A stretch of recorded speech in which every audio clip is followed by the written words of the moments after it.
वाहिगुरु जी का खालसा वाहिगुरु जी की फतेह। महला पहला। वड्डी वडियाई जा वड्डा नाओ, वड्डी वडियाई जा सच न्याओ। सतगुरु अकाल पुरख वाहिगुरु दी वडियाई दे बारे, उहदे दर्जे दे बारे गल करते पे ने।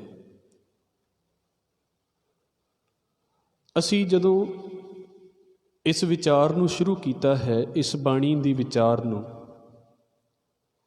ते उहदे विच पहले श्लोक दे विच 3 गल्लां मुख तौर दे उत्ते सी भी बंदा चाहे ते वो जिस लैवल दे उत्ते उहदा जन्म होया है उस लैवल तो नीवा जाके ते पशुआं वाले काम करन लग पवे, ते बंदा चाहे तो उस लैवल तो उत्ते जाके ते देवतियां वाला सुभाव अपने अंदर लैके आ जाए। और जिद्दां जिद्दां दा सोसाइटी दे विच बंदा काम करदा रहिंदा है, उदां उदां दा उहदा नाम पै जांदा है, ओहो जी उहदी वडियाई हुंदी है। और साडी वडियाई जिहड़ी खड़ी हुंदी है, साडी वडियाई खड़ी हुंदी है लोकां दी वडियाई देण दे उत्ते। लोग जेकर 10 जाने मैनू कह रहे ने कि मैं चंगा हाँ, तो किते ना किते मैनू ये लगन लग पैंदा है भी जे लोग कह रहे ने तो शायद मैं चंगा ही होवांगा। जे 10 जाणियां ने इस गल का एहसास करा दिता भी तू बुरा है, हौली हौली वो गल दिमाग फड़ के बैठ जाता है, तो वह अपने आप ही सोचण लग पैंदा भी शायद मैं बुरा ही होवां।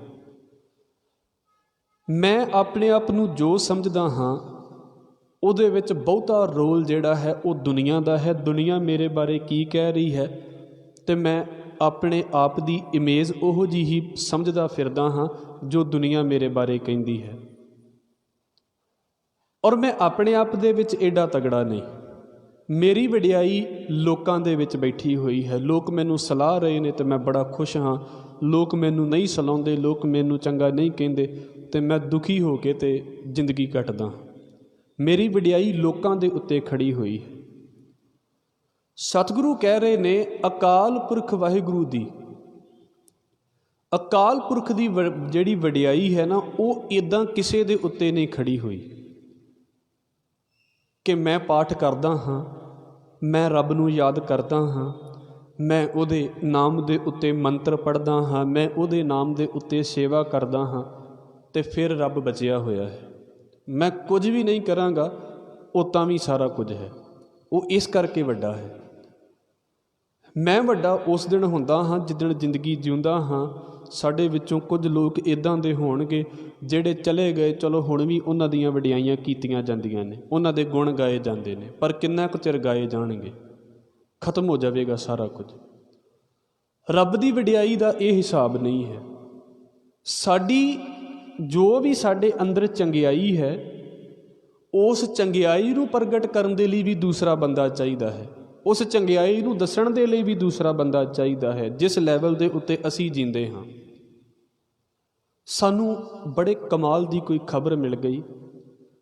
उदाहरण के तौर दे उत्ते किसी बंदे दी कोई लॉटरी लग जाए, हुण खुशी तो बहुत है उन्होंने भी लॉटरी लग गई है, पर इदां होवे भी उस वेले उहदा फोन खराब हो जाए तो बैठा होवे घर तो दूर, किसी रिश्तेदार दे नाल, किसी परिवार के मैंबर दे नाल गल ना कर सकता होवे, जिहड़ा उन्होंने जानदा ही नहीं है उहदे नाल की गल करेगा। जिन्हां नूं वो जानदा है उन्हां नूं दस ही ना सकदा होवे, ते जे किते इदां उहदा एक दिन लंघ जावे, अगला दिन भी लंघ जावे, तो उन्होंने उदों तक सुकून ही नहीं आउंदा जदों तक वो अपने जाणकारां नूं नहीं दस दिंदा भी आ मेरे कोल है, आ मैनूं मिल चुका है। नहीं तो बाकी दुनिया तुरी फिरदी है। साडी वडियाई, साडा माण, साडी मालकी इस गल दे उत्ते खड़ी हुई है भी असीं लोग साडे बारे की सोचते ने ते असीं लोकां कोलों अपनी तारीफ दे विच की बुलवा लैंदे हाँ। महाराज कहंदे ने रब दी जिहड़ी वडियाई है वो इहदे तो बिल्कुल वखरी है। उहदी वडियाई की है? वड्डी वडियाई ਜਾ ਵੱਡਾ ਨਾਉ, ਉਹਦਾ ਨਾਮ ਵੱਡਾ ਹੈ। ਨਾਮ ਦਾ ਮਤਲਬ ਇਹ ਨਹੀਂ ਵੀ ਅਲਫਾਬੈਟਿਕਲੀ ਉਹ ਜਿਹੜਾ ਹੈ ਉਹ 25 ਅੱਖਰਾਂ ਦਾ ਹੋ ਗਿਆ, 26 ਦਾ ਹੋ ਗਿਆ, 40 ਦਾ ਹੋ ਗਿਆ। ਵੱਡੇ ਦਾ ਮਤਲਬ ਹੈ ਜਿੱਦਾਂ ਅਸੀਂ ਦੁਨੀਆ ਦੇ ਉੱਤੇ ਕਿਸੇ ਬੰਦੇ ਨੂੰ ਕਹਿੰਦੇ ਹਾਂ ਇਹ ਬੜਾ ਪ੍ਰਸਿੱਧੀ ਵਾਲਾ ਹੈ, ਇਹ ਦੁਨੀਆ 'ਤੇ ਬੜਾ ਉੱਚਾ ਹੈ, ਪਰ ਸਤਿਗੁਰੂ ਕੀ ਕਹਿੰਦੇ ਨੇ, ਇੰਨਿਆਂ ਉੱਚਿਆਂ ਨੂੰ ਵੀ ਉੱਚਾ ਕਰਨ ਵਾਲਾ ਕੇਵਲ ਤੇ ਕੇਵਲ ਇੱਕ ਅਕਾਲ ਪੁਰਖ ਵਾਹਿਗੁਰੂ ਹੈ। ਇਹਨਾਂ ਸਾਰਿਆਂ ਤੋਂ ਉੱਤੇ ਉਹਦਾ ਨਾਮ ਹੈ। ਸੌਖਾ ਕਰਕੇ ਇਹਨੂੰ ਸਮਝ ਲਈਏ, ਜਿੰਨੇ ਵੀ ਧਾਰਮਿਕ ਲੋਕ ਨੇ, ਧਾਰਮਿਕ ਦੇਵਤੇ ਨੇ, ਧਾਰਮਿਕ ਪੈਗੰਬਰ ਨੇ, ਧਾਰਮਿਕ ਪੁਰਸ਼ ਨੇ, ਜੋ ਵੀ ਅਸੀਂ ਕਹਿ ਸਕਦੇ ਹਾਂ, ਇਹਨਾਂ ਨੇ ਜਿੱਥੇ ਜਿੱਥੇ ਜਨਮ ਲਿਆ ਹੈ ਉੱਥੇ ਉੱਥੇ ਇਹਨਾਂ ਨੂੰ ਜਾਣਿਆ ਜਾਂਦਾ ਹੈ। ਹੋ ਸਕਦਾ ਕਿਸੇ ਨੇ ਬਹੁਤ ਜ਼ਿਆਦਾ ਤਰੱਕੀ ਕਰ ਲਈ ਹੋਵੇ ਤੇ ਉਹਨੂੰ ਸਾਰੀ ਦੁਨੀਆ ਜਾਣਨ ਲੱਗ ਪਈ ਹੋਵੇ।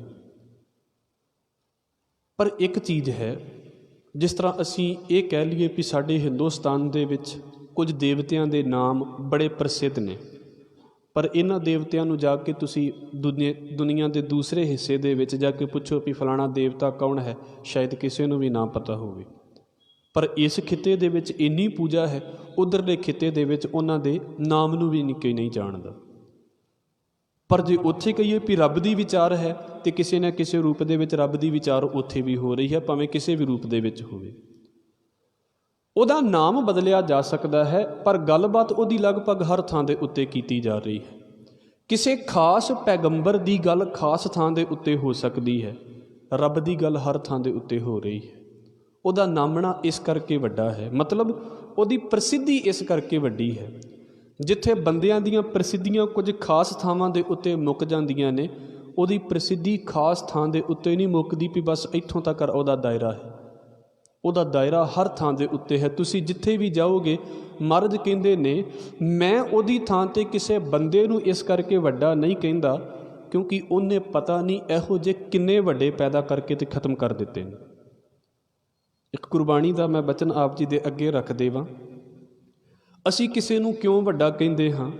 ਸਾਨੂੰ ਲੱਗਦਾ ਹੈ ਵੀ ਜਿਹੜਾ ਬੰਦਾ ਸਾਡੇ ਨਾਲੋਂ ਥੋੜ੍ਹੇ ਜਿਹੇ ਅਸਧਾਰਨ ਕੰਮ ਕਰਦਾ ਪਿਆ ਹੈ, ਵੱਖਰੇ ਕੰਮ ਕਰਦਾ ਪਿਆ, ਤੇ ਅਸੀਂ ਕਹਿ ਦਿੱਤਾ ਜੀ ਇਹ ਬੰਦਾ ਜਿਹੜਾ ਨਾ ਇਹ ਪੂਜਾ ਦੇ ਕਾਬਿਲ ਹੈ, ਇਹਦਾ ਮਾਣ ਕਰੋ, ਇਹਦਾ ਸਨਮਾਨ ਕਰੋ। ਪਰ ਗੁਰੂ ਸਾਹਿਬ ਪਤਾ ਕੀ ਕਹਿੰਦੇ ਨੇ?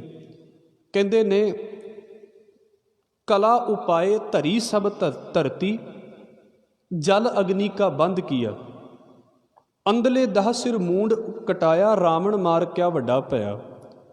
ਕਿ ਜੇ ਤੁਸੀਂ ਇਸ ਗੱਲ ਨੂੰ ਸੋਚੋ, ਇਹ ਸਿਰਫ ਇੱਕ ਉਦਾਹਰਣ ਹੈ ਕਿ ਦੁਨੀਆ ਦੇ ਵਿੱਚ ਜਿੱਦਾਂ ਅਸੀਂ ਇੱਕ ਇੱਥੇ ਹਵਾਲਾ ਲਿਆ ਹੈ ਸਤਿਗੁਰੂ ਗੁਰੂ ਨਾਨਕ ਸਾਹਿਬ ਮਹਾਰਾਜ ਜੀ ਨੇ ਇੱਕ ਗਾਥਾ ਦਾ।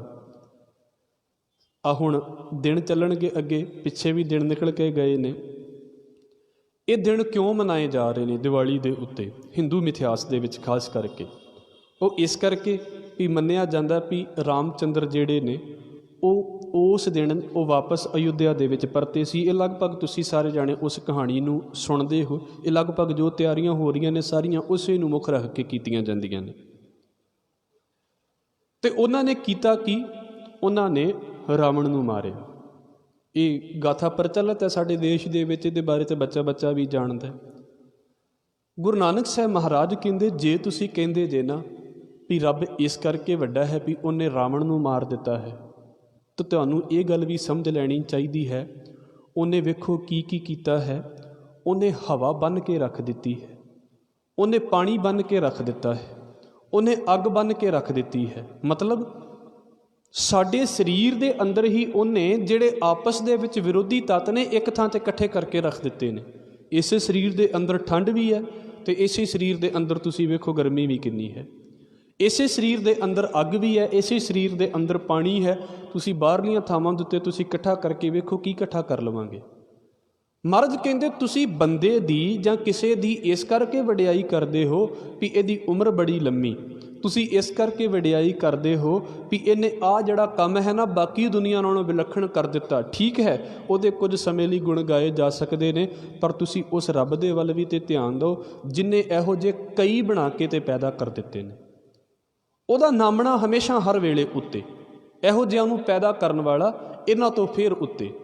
ਜਿੱਦਾਂ ਅਸੀਂ ਇੱਦਾਂ ਸਮਝ ਸਕਦੇ ਹਾਂ, ਕਿਉਂਕਿ ਇਹ ਗੱਲਾਂ ਫਿਰ ਥੋੜ੍ਹੀਆਂ ਜਿਹੀਆਂ ਦਾਰਸ਼ਨਿਕ ਪਾਸੇ ਦੇ ਉੱਤੇ ਹੋ ਜਾਂਦੀਆਂ ਨੇ। ਇੱਕ ਦੁਕਾਨਦਾਰ ਹੈ ਤੇ ਦੁਕਾਨਦਾਰ ਨੇ ਆਪਣੇ ਅੱਗੇ 10 ਨੌਕਰ ਰੱਖੇ ਹੋਏ ਨੇ। ਕਿਸੇ ਨਾ ਕਿਸੇ ਕਾਰਨ ਕਰਕੇ ਜਿਹੜਾ ਮੇਨ ਮਾਲਕ ਹੈ ਨਾ, ਉਹ ਡੀਲ ਨਹੀਂ ਕਰਦਾ ਲੋਕਾਂ ਦੇ ਨਾਲ। ਉਹ ਕਿਸੇ ਨੂੰ ਬੈਠਾ ਸਮਾਨ ਨਹੀਂ ਵੇਚਦਾ, ਉਹ ਸਿਰਫ ਆਰਾਮ ਦੇ ਨਾਲ ਚੇਅਰ ਦੇ ਉੱਤੇ ਬੈਠਾ ਹੋਇਆ। ਤੁਸੀਂ ਵੇਖਦੇ ਹੀ ਜੇ ਬਹੁਤੇ ਵਿਰਲਿਆਂ ਨੂੰ ਕਿਤੇ ਡੀਲ ਕਰਨੀ ਪੈਂਦੀ ਹੈ। ਜਿਹਨੇ 10-12 ਨੌਕਰ ਰੱਖੇ ਨੇ, ਉਹ ਇਹ ਥੋੜ੍ਹਾ ਵੀ ਉੱਠ ਕੇ ਆਪ ਵਿਖਾਉਣ ਚਲਾ ਜਾਂਦਾ ਹੈ। ਉਹ ਆਰਾਮ ਦੇ ਨਾਲ ਵੇਖਦਾ ਵੀ ਕੰਮ ਨੌਕਰ ਕਰਦੇ ਪਏ ਨੇ। ਹੁਣ ਨੌਕਰਾਂ ਦੀ ਇਮਾਨਦਾਰੀ ਹੈ, ਨੌਕਰਾਂ ਦੇ ਬੋਲਣ ਦਾ ਤਰੀਕਾ ਹੈ ਕਿ ਉਹ ਜਿਹੜਾ ਗ੍ਰਾਹਕ ਉਸ ਦੁਕਾਨ ਦੇ ਉੱਤੇ ਆਇਆ ਹੈ, ਉਹਨੂੰ ਕਿੱਦਾਂ ਡੀਲ ਕਰਦੇ ਪਏ ਨੇ। ਅਤੇ ਕੀ ਹੁੰਦਾ ਹੈ, ਜਿਹੜਾ ਬੰਦਾ ਦੁਕਾਨ ਤੋਂ ਸੌਦਾ ਲੈ ਕੇ ਨਿਕਲਦਾ ਹੈ, ਉਹ ਬਾਹਰ ਨਿਕਲਣ ਲੱਗਾ ਮਾਲਕ ਨੂੰ ਇਹ ਕਹਿ ਦਿੰਦਾ ਹੈ ਵੀ ਤੁਹਾਡੇ ਜਿਹੜੇ ਨੌਕਰ ਨੇ, ਇਹਨਾਂ ਨੇ ਬਹੁਤ ਵਧੀਆ ਡੀਲ ਕੀਤਾ ਮੇਰੇ ਨਾਲ। ਇਹ ਲਗਭਗ ਅੱਜ ਤੁਸੀਂ ਵੇਖਦੇ ਹੋਵੋਗੇ ਫੋਨ ਦੇ ਉੱਤੇ ਵੀ ਜਦੋਂ ਅਸੀਂ ਗੱਲ ਕਰਦੇ ਹਾਂ ਅਤੇ ਪਿੱਛੋਂ ਉਹਨਾਂ ਦਾ ਇਹ ਨਾਲ ਹੀ ਮੈਸੇਜ ਇੱਕ ਆ ਜਾਂਦਾ, ਜਾਂ ਕਾਲ ਦੇ ਵਿੱਚ ਨਾਲ ਹੀ ਬੋਲ ਦਿੱਤਾ ਜਾਂਦਾ ਵੀ ਤੁਹਾਨੂੰ ਕਿਵੇਂ ਲੱਗਾ ਸਾਡੇ ਨਾਲ ਗੱਲ ਕਰਕੇ, ਸਾਨੂੰ ਉਹ ਰੇਟ ਕਰਿਓ ਤੁਸੀਂ ਉਸ ਤਰੀਕੇ ਦਾ। ਇਹਦਾ ਮਤਲਬ ਕੀ ਹੈ ਕਿ ਉਹ ਜਿਹੜਾ ਬਾਹਰ ਨਿਕਲੇਗਾ ਉਹ ਦੱਸੇਗਾ ਵੀ ਹਾਂ ਤੁਹਾਡੇ ਬੰਦੇ ਬਹੁਤ ਵਧੀਆ ਡੀਲ ਕਰਦੇ ਪਏ ਨੇ। ਹੁਣ ਸੁਭਾਵਿਕ ਜੀ ਗੱਲ ਹੈ ਵੀ ਉਹ ਬੰਦੇ ਮਾਲਕ ਨਹੀਂ ਨੇ, ਪਰ ਉਹਨਾਂ ਬੰਦਿਆਂ ਦੇ ਕਰਕੇ ਕੀ ਹੋ ਗਿਆ, ਵਡਿਆਈ ਮਾਲਕ ਦੀ ਹੋਵੇਗੀ। ਉਹ ਜਿੱਥੇ ਵੀ ਜਾਵੇਗਾ ਉਹ ਬੰਦਾ ਅੱਗੋਂ ਉਹ ਵਾਪਸ ਦੱਸੇਗਾ ਵੀ ਮੈਂ ਇਸ ਥਾਂ ਦੇ ਉੱਤੇ ਗਿਆ, ਇਸ ਦੁਕਾਨ 'ਤੇ ਗਿਆ। ਉਹ ਇਹ ਨਹੀਂ ਕਹੇਗਾ ਕਿ ਮੈਂ ਇਸ ਨੌਕਰ ਦੇ ਕੋਲ ਗਿਆ, ਉਹ ਕਹੇਗਾ ਮੈਂ ਇਸ ਦੁਕਾਨ 'ਤੇ ਗਿਆ, ਉੱਥੋਂ ਦੇ ਬੰਦਿਆਂ ਨੇ ਮੇਰੇ ਨਾਲ ਆਹ ਡੀਲ ਕੀਤਾ ਹੈ। ਫ਼ਰਕ ਸਿਰਫ ਇੰਨਾ ਕੁ ਹੈ, ਲੜਾਈ ਫੌਜ ਲੜਦੀ ਹੈ ਅਤੇ ਮਾਣ ਕਿਹਦਾ ਹੋ ਜਾਂਦਾ ਹੈ, ਜਿਹਦੇ ਨਾਂ ਦੇ ਹੇਠ ਲੜੀ ਜਾਂਦੀ ਹੈ। ਮਾਣ ਬਾਦਸ਼ਾਹ ਦਾ ਹੋ ਜਾਂਦਾ ਹੈ। ਜਿੱਤਦੀ ਵੀ ਫੌਜ ਹੈ ਅਤੇ ਹਾਰਦੀ ਵੀ ਫੌਜ ਹੈ, ਪਰ ਬਦਨਾਮੀ ਵੀ ਬਾਦਸ਼ਾਹ ਦੀ ਹੁੰਦੀ ਹੈ ਅਤੇ ਇੱਜ਼ਤ ਵੀ ਬਾਦਸ਼ਾਹ ਦੀ ਹੁੰਦੀ ਹੈ, ਭਾਵੇਂ ਬਾਦਸ਼ਾਹ ਉਸ ਜੰਗ ਦੇ ਮੈਦਾਨ ਦੇ ਵਿੱਚ ਗਿਆ ਵੀ ਨਾ ਹੋਵੇ। ਜੋ ਕੁਝ ਅਸੀਂ ਕਰਦੇ ਪਏ ਹਾਂ, ਸਾਡੇ ਕਰਨ ਪਿੱਛੇ ਜਾਂ ਜਿੰਨਿਆਂ ਵੀ ਵੱਡਿਆਂ ਬੰਦਿਆਂ ਨੇ ਜੋ ਕੁਝ ਕੀਤਾ ਹੈ, ਇਹਦੇ ਪਿੱਛੇ ਇੱਕ ਨਾ ਇੱਕ ਵਡਿਆਈ ਹੈ, ਉਹ ਹੈ ਮਾਲਕ ਦੀ ਵਡਿਆਈ। ਜੋ ਵੀ ਕੁਝ ਕਰਦੇ ਪਏ ਹਾਂ, ਮੈਨੂੰ ਇਸ ਗੱਲ ਦੀ ਮੈਂ ਆਪ ਜੀ ਦੇ ਅੱਗੇ ਗੱਲ ਰੱਖ ਦੇਵਾਂ, ਸਾਨੂੰ ਕਿਤੇ ਲੱਗਣ ਲੱਗ ਪਵੇ ਵੀ ਮੈਂ ਕੁਝ ਕਰਦਾ ਹਾਂ। ਸਤਿਗੁਰੂ ਕਹਿੰਦੇ ਨਹੀਂ। ਅਸੀਂ ਕੌਣ ਹੈ ਇਸ ਗੱਲ ਨੂੰ ਕਰਨ ਵਾਲੇ? ਜੇ ਇੱਕ ਵੱਡੇ ਲੈਵਲ ਦੇ ਉੱਤੇ ਸੋਚ ਕੇ ਵੇਖੀਏ ਵੀ ਹੁਣ ਤਾਂ ਸਰੀਰ ਹੈ ਅਤੇ ਮੈਂ ਕਹਿੰਦਾ ਮੈਂ ਬਹੁਤ ਕੁਝ ਕਰ ਸਕਦਾ, ਅਤੇ ਕੀ ਸਰੀਰ ਦੇ ਉੱਤੇ ਮੇਰਾ ਆਪਣਾ ਕੰਟਰੋਲ ਹੈ? ਪਤਾ ਨਹੀਂ ਅਗਲੇ ਸੈਕਿੰਡ ਦੇ ਵਿੱਚ ਇਹਦੇ ਨਾਲ ਕੀ ਵਾਪਰ ਜਾਵੇ। ਇੱਦਾਂ ਦੀ ਗੱਲ ਹੈ ਨਾ ਕਿ ਵੇਖਣ ਨੂੰ ਲੱਗਦਾ ਵੀ ਗੁੱਡੀ ਜਿੱਧਰ ਨੂੰ ਚਾਹੇ ਮਰਜ਼ੀ ਜਾ ਸਕਦੀ ਹੈ, ਪਰ ਜਾ ਤਾਂ ਡੋਰ ਦੇ ਨਾਲ ਹੀ ਸਕਦੀ ਹੈ ਨਾ। ਪ੍ਰਭ ਡੋਰੀ ਹਾਥ ਤੁਮਾਰੇ ਵਾਲਾ ਜਿਹੜਾ ਪਾਸਾ ਹੈ ਨਾ, ਮੈਨੂੰ ਲੱਗੇਗਾ ਮੈਂ ਵੱਡਾ ਹਾਂ, ਪਰ ਡੋਰੀ ਉਹਨੇ ਪਾਈ ਹੋਈ ਹੈ, ਜਿੱਦਣ ਉਹ ਚਾਹੇ ਖਿੱਚ ਲੈਂਦਾ ਹੈ ਉਹਦੇ ਸਾਰਾ ਕੁਝ ਅਧੀਨ ਹੈ ਸਾਰਾ ਕੁਝ ਉਹਦੇ ਵੱਸ ਦੇ ਵਿੱਚ। ਮੈਂ ਕਿਤੇ ਵੀ ਪਹੁੰਚ ਜਾਵਾਂ, ਪਰ ਮੇਰਾ ਆਪਣੇ ਆਪ ਦੇ ਉੱਤੇ ਪੂਰਾ ਸੰਜਮ ਨਹੀਂ ਹੈ। ਜੇ ਮੈਂ ਕਹਾਂ ਵੀ ਸਾਰਾ ਕੁਝ ਮੇਰੀ ਹੱਥ ਦੇ ਵਿੱਚ ਹੈ, ਤਾਂ ਮੈਨੂੰ ਧਿਆਨ ਦੇ ਨਾਲ ਸਮਝਣਾ ਚਾਹੀਦਾ ਹੈ ਫਿਰ ਸਾਰਾ ਕੁਝ ਮੇਰੀ ਮਰਜ਼ੀ ਦਾ ਕਿਉਂ ਨਹੀਂ ਹੁੰਦਾ ਇਸ ਦੁਨੀਆ ਦੇ ਉੱਤੇ। ਮੈਂ ਕਹਿੰਦਾ ਨਾ ਵੀ ਬੰਦਾ ਜੋ ਚਾਹੇ ਕਰ ਸਕਦਾ ਹੈ, ਅਤੇ ਦੁਨੀਆ ਦਾ ਕਿਹੜਾ ਬੰਦਾ ਹੈ ਜਿਹੜਾ ਇਸ ਗੱਲ ਨੂੰ ਕਹਿ ਦੇਵੇ ਵੀ ਮੈਂ ਜੋ ਚਾਹਿਆ ਅਤੇ ਉਹ ਕੀਤਾ, ਅਤੇ ਜੋ ਚਾਹਿਆ ਮੇਰੀ ਮਰਜ਼ੀ ਦਾ ਹੀ ਹੋਇਆ ਹੈ? ਕਿਸੇ ਦੀ ਮਰਜ਼ੀ ਦਾ ਵੀ ਨਹੀਂ ਹੁੰਦਾ, ਜਿੰਨੀਆਂ ਮਰਜ਼ੀ ਤਾਕਤਾਂ ਵਾਲਾ ਬੰਦਾ ਹੋਵੇ। ਕਿਉਂਕਿ ਇਹਨਾਂ ਵਡਿਆਈਆਂ ਦੇ ਪਿੱਛੇ ਵੀ ਇੱਕ ਵਡਿਆਈ ਦੇਣ ਵਾਲਾ ਅਕਾਲ ਪੁਰਖ ਵਾਹਿਗੁਰੂ ਬੈਠਾ ਹੋਇਆ ਹੈ, ਜਿਹਨੇ ਤਾਕਤ ਆਪਣੇ ਹੱਥ ਦੇ ਵਿੱਚ ਰੱਖੀ ਹੋਈ ਹੈ। ਇੱਕ ਛੋਟੀ ਜਿਹੀ ਗੱਲ ਕਹਿ ਕੇ ਅਤੇ ਅਸੀਂ ਫਿਰ ਅੱਗੇ ਗੱਲ ਕਰਾਂਗੇ। ਤੁਸੀਂ ਅਰਦਾਸ ਦੇ ਵਿੱਚ ਰੋਜ਼ ਇੱਕ ਸ਼ਬਦ ਪੜ੍ਹਦੇ ਹੋ। ਇਸੇ ਕਰਕੇ ਗੁਰਮਤਿ ਕਹਿੰਦੀ ਹੈ ਕਿ ਤੁਸੀਂ ਕਿਸੇ ਵੀ ਚੜ੍ਹਦੀ ਕਲਾ ਵਾਲਾ ਕੰਮ ਕਰੋ, ਲੋਕਾਂ ਦੇ ਵਿੱਚ ਸੇਵਾ ਕਰੋ, ਲੋਕਾਂ ਦੀ ਮਦਦ ਕਰੋ। ਹਰ ਇੱਕ ਨੂੰ ਤੁਸੀਂ ਜਦੋਂ ਸੁੱਖ ਦਿੰਦੇ ਜੇ, ਸਹੂਲਤ ਦਿੰਦੇ ਜੇ, ਆਰਾਮ ਦਿੰਦੇ ਜੇ, ਅਤੇ ਆਪਣਾ ਨਾਂ ਨਾ ਗਿਣਾਉਂਦੇ ਫਿਰੋ। ਸਾਡੇ ਵਰਗੇ ਤੇ ਪਤਾ ਨਹੀਂ ਉਹਨੇ ਕਿੰਨੇ ਪੈਦਾ ਕਰਕੇ ਤੇ ਖ਼ਤਮ ਵੀ ਕਰ ਦਿੱਤੇ ਨੇ। ਇਹੋ ਜਿਹੇ ਕਿੰਨੇ ਸੇਵਾ ਵਾਲੇ ਉਹਨੇ ਪੈਦਾ ਕਰਕੇ ਤੇ ਪਰੇ ਵੀ ਕਰ ਦਿੱਤੇ ਨੇ। ਅਸੀਂ ਆਪਣਾ ਨਾਮ ਹਰ ਵੇਲੇ ਗਿਣਾਉਣ ਨੂੰ ਸੋਚਦੇ ਪਏ ਹਾਂ। ਇੱਕ ਸ਼ਬਦ ਤੁਸੀਂ ਪੜ੍ਹਦੇ ਜੇ ਨਾ ਅਰਦਾਸ ਦੇ ਵਿੱਚ, ਹਜ਼ੂਰ ਕਹਿੰਦੇ ਨੇ, ਤੁਧ ਆਗੇ ਅਰਦਾਸ ਹਮਾਰੀ, ਜੀਓ ਪਿੰਡ ਸਭ ਤੇਰਾ, ਕਹੋ ਨਾਨਕ ਸਭ ਤੇਰੀ ਵਡਿਆਈ, ਕੋਈ ਨਾਉ ਨਾ ਜਾਣੈ ਮੇਰਾ। ਜੇ ਮੈਨੂੰ 4 ਜਾਣੇ ਮਾਣ ਦੇ ਵੀ ਰਹੇ ਨੇ ਨਾ, ਤਾਂ ਸੱਚੇ ਪਾਤਸ਼ਾਹ ਇਹਦੇ ਵਿੱਚ ਵੀ ਤੇਰੀ ਵਡਿਆਈ ਹੈ। ਜੇ ਅੱਜ ਕੁਝ ਮੇਰੇ ਕੋਲੋਂ ਇੱਦਾਂ ਦਾ ਹੋ ਜਾਵੇ ਕਿ ਜਿੰਨੀ ਵਡਿਆਈ ਹੈ ਉਹ ਸਾਰੀ ਵੇਖੋ ਬਦਨਾਮੀ ਦੇ ਵਿੱਚ ਬਦਲ ਜਾਵੇ। ਕਿ ਨਹੀਂ ਹੁੰਦਾ ਲੋਕਾਂ ਦੇ ਨਾਲ? ਤੁਸੀਂ ਵੇਖੋ 4 ਸਾਲ ਪਹਿਲਾਂ, 5 ਸਾਲ ਪਹਿਲਾਂ ਇੰਨਾ ਮਾਣ, ਇੱਕ ਗਲਤੀ ਇੱਦਾਂ ਦੀ ਹੋ ਗਈ, ਜਿੰਨਾ ਮਾਣ ਮਿਲਿਆ ਸੀ ਲੋਕਾਂ ਨੇ ਮਾਣ ਖਿੱਚ ਲਿਆ। ਦਾਤਾਰ ਕਹਿੰਦੇ ਇਹ ਜੇ ਵਡਿਆਈ ਮਿਲਦੀ ਵੀ ਹੈ ਨਾ, ਤੇ ਵਾਹਿਗੁਰੂ ਤੇਰੇ ਕਰਕੇ ਮਿਲਦੀ ਹੈ, ਕਿਉਂਕਿ ਤੇਰੀ ਵਡਿਆਈਆਂ ਦੇ ਵਿੱਚੋਂ ਇਹ ਵਡਿਆਈ ਨਿਕਲਦੀ ਪਈ ਹੈ। ਹਜ਼ੂਰ ਕਹਿ ਰਹੇ ਨੇ, ਵੱਡੀ ਵਡਿਆਈ ਜਾਂ ਵੱਡਾ ਨਾਉ, ਜਿਹਦਾ ਨਾਮਣਾ ਵੱਡਾ ਹੈ, ਜਿਹਦੀ ਤਾਕਤ ਵੱਡੀ ਹੈ। ਕਿਸੇ ਬੰਦੇ ਦੀ ਉਹਦੇ ਬਰਾਬਰ ਤਾਕਤ ਨਹੀਂ। ਫਿਰ ਸਤਿਗੁਰੂ ਕਹਿੰਦੇ, ਵੱਡੀ ਵਡਿਆਈ ਜਾਂ ਸੱਚ ਨਿਆਓ, ਜਿਹਦਾ ਨਿਆਂ ਸੱਚਾ ਹੈ। ਹੁਣ ਜਦੋਂ ਅਸੀਂ ਇਸ ਗੱਲ ਨੂੰ ਕਹਿੰਦੇ ਹਾਂ ਨਾ ਵੀ ਰੱਬ ਦੀ ਬੜੀ ਵੱਡੀ ਵਡਿਆਈ ਹੈ, ਉਹਦਾ ਨਿਆਂ ਬੜਾ ਵੱਡਾ ਹੈ, ਅਤੇ ਇੱਕ ਗੱਲ ਨਾ ਅਸੀਂ ਸੁਣਦੇ ਹਾਂ ਜਾਂ ਸਾਡੀ ਬੋਲੀ ਦੇ ਵਿੱਚ ਪ੍ਰਚਲਿਤ ਹੈ ਗੱਲ, ਜਿਹਦੇ ਵਿੱਚ ਅਸੀਂ ਇਹ ਕਹਿ ਦਿੰਦੇ ਹਾਂ ਵੀ ਰੱਬ ਦੇ ਘਰ ਦੇ ਵਿੱਚ ਦੇਰ ਹੈ ਪਰ ਅੰਧੇਰ ਨਹੀਂ। ਦੇਰ ਵੀ ਨਹੀਂ ਹੈ, ਮਤਾਂ ਕਿਤੇ ਸੋਚੀਏ ਵੀ ਇਸ ਗੱਲ ਦੇ ਵਿੱਚ ਦੇਰ ਹੈ, ਉਹ ਦੇਰ ਵੀ ਨਹੀਂ ਹੈ। ਮਹਾਰਾਜ ਕਹਿੰਦੇ ਨੇ ਇਹ ਕਰ ਕਰੇ ਸੋ ਇਹ ਕਰ ਪਾਏ, ਕੋਈ ਨਾ ਪਕੜਿਆ ਕਿਸੇ ਹੀ ਥਾਂ। ਜਦੋਂ ਅਸੀਂ ਇੱਕ ਕੰਮ ਨੂੰ ਕਰ ਦਿੱਤਾ ਹੈ ਨਾ, ਤੇ ਅਸਲ ਦੇ ਵਿੱਚ ਉਹਦਾ ਰਿਜ਼ਲਟ ਉਸੇ ਵੇਲੇ ਹੀ ਆਉਣਾ ਸ਼ੁਰੂ ਹੋ ਚੁੱਕਾ ਹੈ। ਉਸੇ ਵੇਲੇ ਹੀ ਕੁਝ ਕਰਮ ਹੁੰਦੇ ਨੇ ਜਿਹਦੇ ਵਿੱਚ ਇੱਦਾਂ ਕਹਿ ਸਕਦੇ ਹਾਂ ਵੀ ਸਾਨੂੰ ਉਸੇ ਵੇਲੇ ਪਤਾ ਲੱਗ ਜਾਂਦਾ ਹੈ।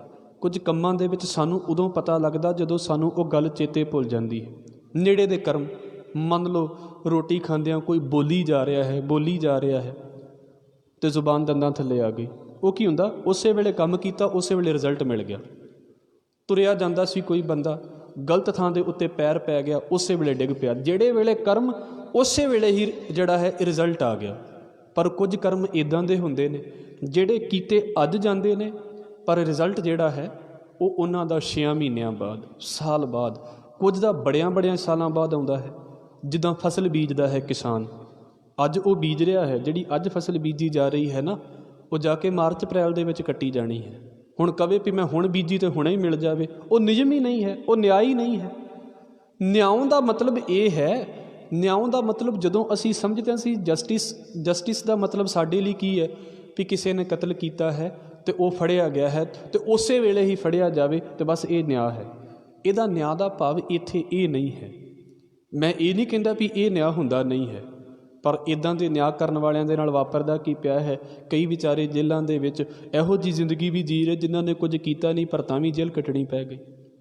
ਤੁਸੀਂ ਕਹਾਣੀਆਂ ਪੜ੍ਹੋਗੇ ਉਹਨਾਂ ਲੋਕਾਂ ਦੀਆਂ, ਉਹਨਾਂ ਦੇ ਮਰਨ ਤੋਂ ਬਾਅਦ ਲੋਕੀ ਜਿਹੜੇ ਨੇ ਉਹ ਫਿਰ ਮਾਫੀਆਂ ਮੰਗਦੇ ਫਿਰਦੇ ਨੇ ਵੀ ਬੰਦਾ ਗਲਤ ਕੈਦ ਕੱਟ ਗਿਆ। ਔਰ ਆਪ ਜੀ ਦੇ ਅੱਗੇ ਇੱਕ ਮੈਂ ਹੋਰ ਗੱਲ ਰੱਖ ਦੇਵਾਂ, ਸਿਰਫ ਨਿਆਂ ਵਾਲੇ ਪਾਸੇ ਤੋਂ ਵੀ ਸਾਡੀਆਂ ਅਦਾਲਤਾਂ ਦੇ ਵਿੱਚ ਕਿੱਦਾਂ ਦਾ ਨਿਆਂ ਚੱਲਦਾ ਹੈ।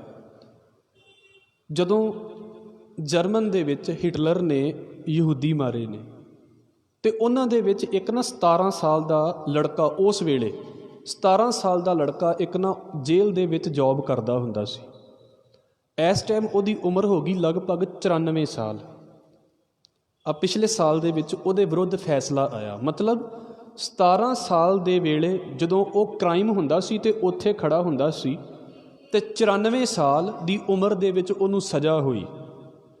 ਸਜ਼ਾ ਸਿਰਫ ਇਸ ਕਰਕੇ ਨਹੀਂ ਹੋਈ ਕਿ ਉਹਨੇ ਕੁਝ ਕੀਤਾ ਹੈ, ਸਿਰਫ ਇਸ ਕਰਕੇ ਵੀ ਉਸ ਵੇਲੇ ਜੋ ਕਾਰਨ, ਜੋ ਚੀਜ਼ ਵਾਪਰਦੀ ਪਈ ਸੀ, ਉਸ ਵਾਪਰਦੇ ਨੂੰ ਤੂੰ ਅੱਖਾਂ ਦੇ ਨਾਲ ਵੇਖਿਆ ਹੈ, ਤੂੰ ਉਹਦੇ ਵਿੱਚ ਕੋਈ ਆਵਾਜ਼ ਕਿਉਂ ਨਹੀਂ ਉਠਾਈ। ਅਤੇ ਪਰ ਮੈਂ ਇਹ ਵੀ ਕਹਿ ਦੇਵਾਂ, ਉਹਨਾਂ ਦੀਆਂ ਅਦਾਲਤਾਂ ਸਿਆਣੀਆਂ ਸੀ, ਉਹਨਾਂ ਨੇ ਇਹ ਨਹੀਂ ਵੇਖਿਆ ਵੀ ਹੁਣ ਇਹ 94 ਸਾਲ ਦਾ ਹੋ ਗਿਆ ਅਤੇ 94 ਸਾਲ ਦੀ ਉਮਰ ਦਾ ਇਹਦੇ ਨਾਲ ਟਰੀਟਮੈਂਟ ਕੀਤਾ ਜਾਵੇ।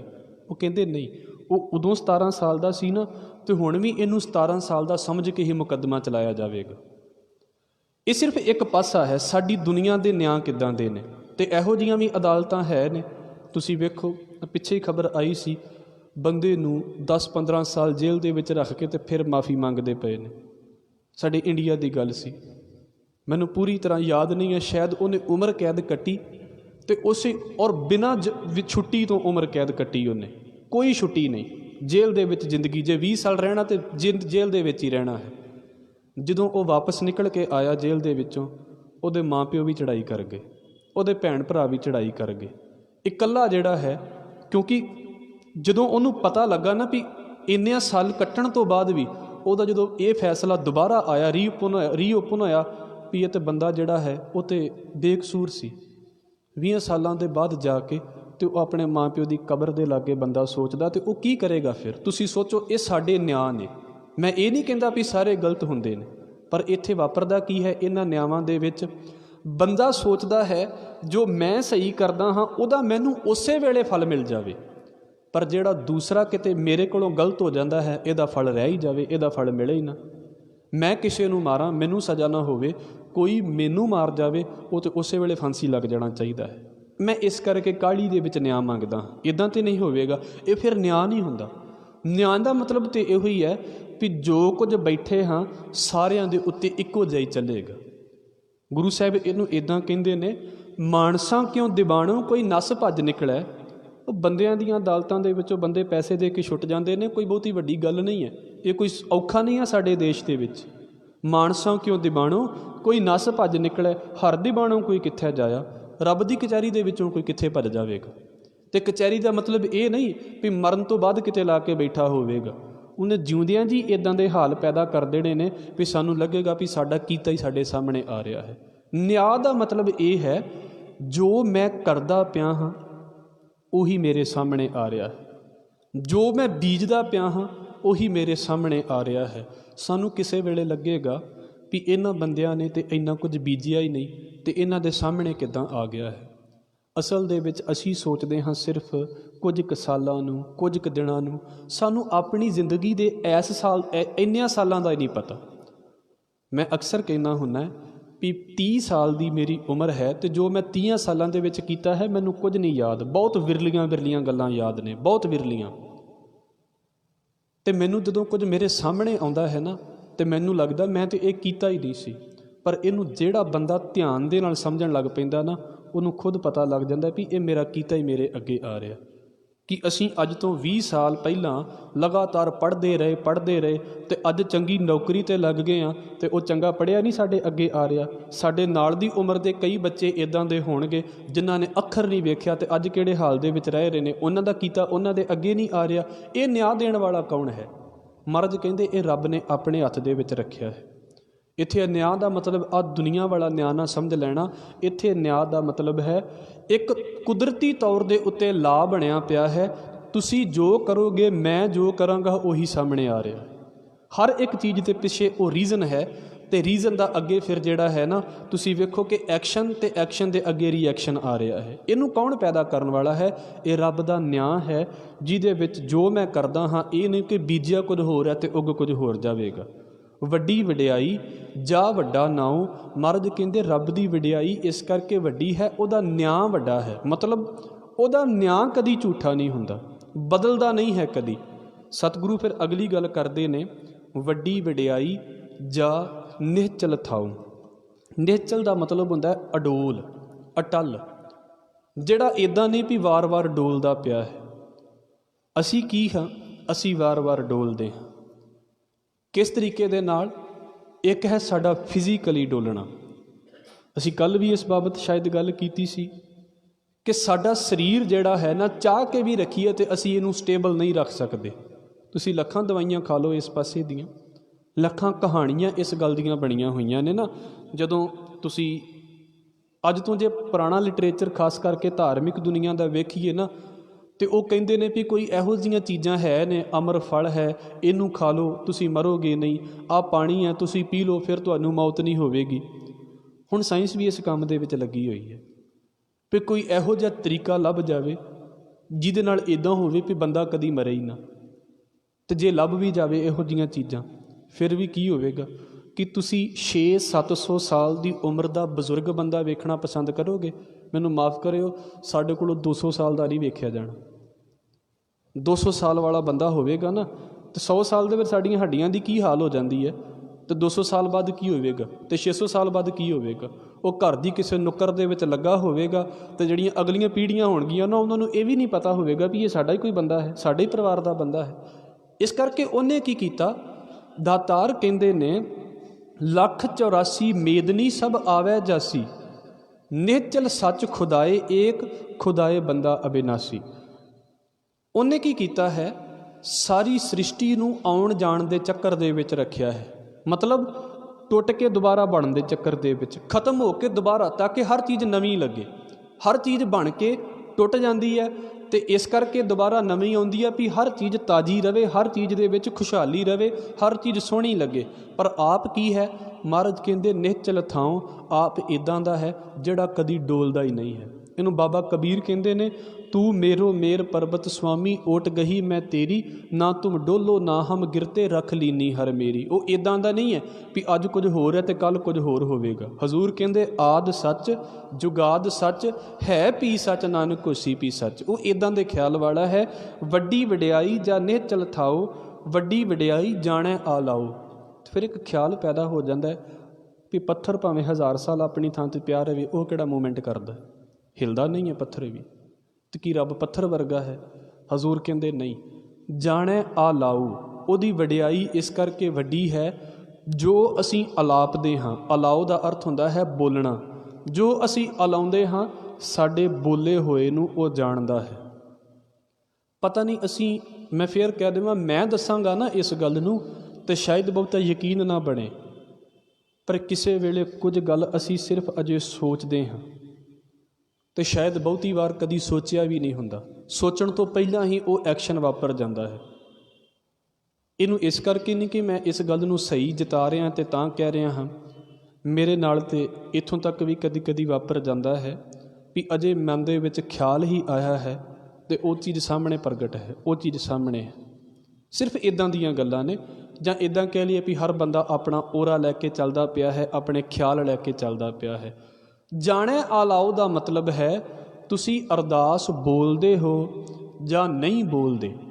ਕੋਈ ਬੰਦਾ ਕੁਝ ਬੋਲਦਾ ਹੈ, ਨਹੀਂ ਬੋਲਦਾ, ਸਤਿਗੁਰੂ ਕਹਿੰਦੇ ਨੇ ਘਟ ਘਟ ਕੇ ਅੰਤਰ ਕੀ ਜਾਣਤ, ਮੇਰੇ ਬੋਲਣ ਤੋਂ ਬਿਨਾਂ ਵੀ ਜਾਣਦਾ ਪਿਆ ਹੈ। ਕਿਉਂਕਿ ਉਹਨੂੰ ਸੁਣਾਉਣ ਲਈ ਬਾਹਰ ਥੋੜ੍ਹਾ ਕਿਤੇ ਜਾਣਾ। ਮੈਂ ਕੁਝ ਬੋਲਾਂਗਾ ਨਹੀਂ, ਮੇਰੇ ਲਾਗੇ ਬੈਠਾ ਬੰਦਾ ਨਹੀਂ ਸੁਣੇਗਾ ਕਿ ਮੈਨੂੰ ਨਹੀਂ ਸੁਣਦਾ ਮੈਂ ਕੀ ਬੋਲਦਾ ਪਿਆ। ਜਦੋਂ ਮੈਂ ਚੁੱਪ ਹੁੰਦਾ ਹਾਂ, ਮੈਂ ਬਿਲਕੁਲ ਚੁੱਪ ਹਾਂ, ਤੇ ਕੀ ਉਦੋਂ ਮੈਂ ਚੁੱਪ ਹਾਂ? ਮੈਂ ਤਾਂ ਬੋਲਦਾ ਪਿਆ ਹਾਂ। ਕਿ ਮੈਨੂੰ ਨਹੀਂ ਸੁਣਦਾ ਪਿਆ ਮੈਂ ਕੀ ਬੋਲਦਾ ਪਿਆ ਹਾਂ? ਅੱਜ ਮੇਰੇ ਕੰਨ ਬੰਦ ਹੋ ਜਾਣ ਤੇ ਜੋ ਮੈਂ ਇੰਨਾ ਪਹਿਲਾਂ ਬੋਲਿਆ ਹੈ ਮੈਂ ਉਸੇ ਸੁਣੇ ਨੂੰ ਯਾਦ ਕਰੀ ਜਾਵਾਂਗਾ। ਉਹਨੂੰ ਸੁਣਾਉਣ ਦੇ ਲਈ ਕਿਤੇ ਬਾਹਰ ਕੰਨ ਦੀ ਲੋੜ ਥੋੜ੍ਹਾ ਹੈ। ਮਹਾਰਾਜ ਕਹਿੰਦੇ ਨੇ ਜਿਹੜਾ ਬੈਠਾ ਹੀ ਅੰਦਰ ਹੈ ਤੇ ਅੰਦਰ ਬੈਠਾ ਅੰਦਰ ਵਾਪਰਦੀ ਚੀਜ਼ ਨੂੰ ਕੀ ਨਹੀਂ ਜਾਣ ਸਕਦਾ। ਜੋ ਗੁਰਦੁਆਰੇ ਵਿੱਚ ਹੋਵੇਗਾ, ਅਸੀਂ ਅੰਦਰ ਬੈਠੇ ਹਾਂ, ਸਾਨੂੰ ਕਿਉਂ ਨਹੀਂ ਪਤਾ ਲੱਗੇਗਾ ਕੀ ਵਾਪਰ ਗਿਆ। ਮਹਾਰਾਜ ਕਹਿੰਦੇ ਨੇ ਵੱਡੀ ਵਡਿਆਈ ਜਾਣੈ ਆਲਾਓ, ਜੋ ਵੀ ਅਰਦਾਸ ਕਰਦੇ ਹਾਂ ਉਹ ਜਾਣਦਾ ਹੈ। ਫਿਰ ਸਤਿਗੁਰੂ ਅੱਗੇ ਗੱਲ ਕਰਦੇ ਨੇ, ਵੱਡੀ ਵਡਿਆਈ ਬੁੱਝੈ ਸਭ ਭਾਉ। ਭਾਉ ਦਾ ਇੱਥੇ ਅਰਥ ਹੈ, ਇੱਦਾਂ ਸਮਝ ਲਈਏ ਵੀ ਜੋ ਵੀ ਸਾਡੇ ਅੰਦਰ ਵਾਪਰਦਾ ਪਿਆ ਹੈ। ਮਹਾਰਾਜ ਕਹਿੰਦੇ ਜਿਹੜੇ ਵੀ ਸਾਡੇ ਦਿਲ ਦੇ ਖਿਆਲ ਨੇ, ਦਿਲ ਦੇ ਵਲਵਲੇ ਨੇ, ਦਿਲ ਦੇ ਵਿੱਚ ਖਿਆਲ ਉੱਠਦੇ ਪਏ ਨੇ, ਚੰਗੇ ਉੱਠਦੇ ਪਏ ਨੇ, ਮਾੜੇ ਉੱਠਦੇ ਪਏ ਨੇ, ਮੈਂ ਕਿਸ ਭਾਵਨਾ ਦੇ ਨਾਲ ਇੱਥੇ ਆਉਂਦਾ ਹਾਂ, ਕਿਸ ਭਾਵਨਾ ਦੇ ਨਾਲ ਇੱਥੋਂ ਜਾਂਦਾ ਹਾਂ, ਦੁਨੀਆ ਨਾ ਜਾਣਦੀ ਹੋਵੇ, ਵਾਹਿਗੁਰੂ ਜਾਣਦਾ ਹੈ। ਮੈਂ ਤਾਂ ਜਾਣਦਾ ਹੈ ਨਾ, ਮੈਂ ਵਾਰ-ਵਾਰ ਇਸ ਗੱਲ ਨੂੰ ਕਹਿਣਾ ਹੁੰਦਾ ਹਾਂ, ਬੁੱਝੈ ਸਭ ਭਾਉ। ਕਿਸੇ ਵੇਲੇ ਬੰਦਾ, ਇਹ ਤਾਂ ਸਿਰਫ ਅਸੀਂ ਕਿਉਂਕਿ ਗੁਰਦੁਆਰੇ ਦੀ ਗੱਲ ਕਰਦੇ ਹਾਂ, ਤੁਸੀਂ ਆਫਿਸ ਦੀ ਚੇਅਰ ਦੇ ਉੱਤੇ ਬੈਠੇ ਹੋ, ਤੁਸੀਂ ਘਰ ਦੇ ਕਿਸੇ ਵੀ ਕੋਨੇ ਦੇ ਵਿੱਚ ਬੈਠੇ ਹੋ, ਕਿਤੇ ਵੀ ਬੈਠੇ ਹੋ, ਜੋ ਤੁਹਾਡੇ ਦਿਲ ਦੇ ਵਲਵਲੇ ਨੇ, ਜੋ ਤੁਹਾਡੇ ਦਿਲ ਦੇ ਅੰਦਰ ਚੱਲਦਾ ਪਿਆ ਹੈ, ਤੁਹਾਡੇ ਦਿਲ ਦੇ ਉੱਤੇ ਚੱਲਣ ਤੋਂ ਪਹਿਲਾਂ ਵੀ ਇਹਨਾਂ ਗੱਲਾਂ ਨੂੰ ਜਾਣ ਚੁੱਕਾ ਹੈ। ਬੁੱਝੈ ਸਭ ਭਾਉ, ਇਸ ਕਰਕੇ ਵਡਿਆਈ ਵੱਡੀ ਹੈ। ਮੈਂ ਆਪਣੀ ਗੱਲ ਦੱਸਾਂਗਾ ਤਾਂ ਤੁਹਾਨੂੰ ਪਤਾ ਲੱਗੇਗੀ, ਮੈਂ ਆਪਣੀ ਗੱਲ ਨਾ ਵੀ ਦੱਸਾਂਗਾ ਉਹਨੂੰ ਤਾਂ ਵੀ ਪਤਾ ਹੈ। ਮਹਾਰਾਜ ਕਹਿੰਦੇ ਨੇ ਬੁੱਝੈ ਸਭ ਭਾਉ, ਮੇਰੀਆਂ ਹਰ ਇੱਕ ਭਾਵਨਾ ਨੂੰ ਉਹ ਜਾਣਦਾ ਪਿਆ ਹੈ। ਤੇ ਬਹੁਤੀ ਵਾਰ ਮੇਰਾ ਖਿਆਲ ਆਉਂਦਾ ਵੀ ਜੇ ਜਾਣਦਾ ਤੇ ਫਿਰ ਮੈਨੂੰ ਦਿੰਦਾ ਕਿਉਂ ਨਹੀਂ ਕੁਝ। ਤੇ ਜਿਹੜੇ ਗਲਤ ਖਿਆਲ ਉੱਠਦੇ ਨੇ ਫਿਰ ਉਹਨਾਂ ਦੇ ਬਦਲੇ ਦੇ ਵਿੱਚ ਵੀ ਦੇਣ ਲੱਗ ਪਵੇ, ਫਿਰ ਤੇ ਨਾਲੇ ਨਾਲ ਹੀ ਕਲੀਅਰ ਹੋਈ ਜਾਵੇ ਸਾਰਾ ਕੁਝ। ਇਸ ਕਰਕੇ ਹਰ ਇੱਕ ਚੀਜ਼ ਦਾ ਟਾਈਮ ਰੱਖਿਆ ਹੋਇਆ ਹੈ ਮਾਲਕ ਨੇ। ਬੁੱਝੈ ਸਭ ਭਾਉ, ਵੱਡੀ ਵਡਿਆਈ ਜਾਂ ਪੁੱਛ ਨਾ ਦਾਤ। ਆਹ ਤਾਂ ਬੜੇ ਕਮਾਲ ਦੀ ਗੱਲ ਹੈ। ਸਤਿਗੁਰੂ ਕਹਿੰਦੇ ਨੇ ਉਹਦੀ ਵਡਿਆਈ ਇਸ ਕਰਕੇ ਵੀ ਵੱਡੀ ਹੈ ਵੀ ਜੋ ਉਹਨੇ ਤੁਹਾਨੂੰ ਦੇਣਾ ਹੈ ਨਾ, ਉਹ ਮੈਨੂੰ ਪੁੱਛ ਕੇ ਨਹੀਂ ਦਿੰਦਾ। ਜੋ ਉਹਨੇ ਮੈਨੂੰ ਦੇਣਾ ਹੈ ਕਿਸੇ ਦੂਸਰੇ ਨੂੰ ਪੁੱਛ ਕੇ ਨਹੀਂ ਦਿੰਦਾ। ਇਹ ਦਾਤਾਂ ਰੱਬ ਦੀਆਂ ਬਖਸ਼ੀਆਂ ਹੋਈਆਂ ਨੇ। ਜੇਕਰ ਇੱਦਾਂ ਚੱਲਣ ਲੱਗ ਪਏ ਤਾਂ ਜਿੱਦਾਂ ਦੀ ਸਾਡੇ ਸਮਾਜ ਦੇ ਵਿੱਚ ਈਰਖਾ ਹੈ, ਕਿਸੇ ਨੂੰ ਕੋਈ ਦੂਸਰਾ ਅੱਗੇ ਹੀ ਨਾ ਲੰਘਣ ਦੇਵੇ। ਰੱਬ ਨੇ ਜੋ ਦਾਤ ਤੁਹਾਨੂੰ ਦੇਣੀ ਹੈ ਨਾ, ਕਿਸੇ ਦੇ ਕੋਲੋਂ ਸਲਾਹ ਨਹੀਂ ਲੈਂਦਾ। ਮਹਾਰਾਜ ਕਹਿੰਦੇ ਬੀਓ ਪੂਛਣਾ ਮਸਲਤ ਧਰੈ। ਜੋ ਉਹਨੇ ਤੁਹਾਡੇ ਲਈ ਚੁਣਿਆ ਹੋਇਆ ਨਾ, ਉਹ ਬਸ ਤੁਹਾਡੇ ਲਈ ਹੀ ਹੈ। ਕਿਸੇ ਦੂਸਰੇ ਦੇ ਕੋਲੋਂ ਇਸੇ ਬਾਬਤ ਉਹਨੇ ਸਲਾਹ ਵੀ ਨਹੀਂ ਲਈ ਵੀ ਆਹ ਚੀਜ਼ ਮੈਂ ਉਹਨੂੰ ਦੇਣੀ ਹੈ ਤੇ ਉਹਨੂੰ ਇਹ ਚੀਜ਼ ਦੇ ਦੇਵਾਂ। ਨਹੀਂ, ਜਿਸ ਚੀਜ਼ ਦੇ ਵਾਰਸ ਤੁਸੀਂ ਹੋ, ਜਿਸ ਚੀਜ਼ ਦੇ ਹੱਕ ਤੁਹਾਡਾ ਹੈ, ਉਹ ਚੀਜ਼ ਤੁਹਾਡੇ ਕੋਲ ਪਹੁੰਚੇਗੀ ਹੀ ਪਹੁੰਚੇਗੀ। ਇਹ ਰੱਬ ਦਾ ਨਿਆਂ ਹੈ। ਪੁੱਛ ਨਾ ਦਾਤ, ਕਿਸੇ ਨੂੰ ਪੁੱਛ ਕੇ ਸਲਾਹ ਨਹੀਂ ਦਿੰਦਾ। ਵੀ ਮੈਂ ਕਹਾਂ ਜੀ, ਤੁਸੀਂ ਕਈਆਂ ਘਰਾਂ ਦੇ ਵਿੱਚ ਵੇਖੋਗੇ ਨਾ, ਕੁਝ ਚੀਜ਼ਾਂ ਪਹਿਲਾਂ ਹੀ ਬਹੁਤ ਨੇ, ਉੱਤੋਂ ਹੋਰ ਆਈ ਜਾਂਦੀਆਂ ਨੇ।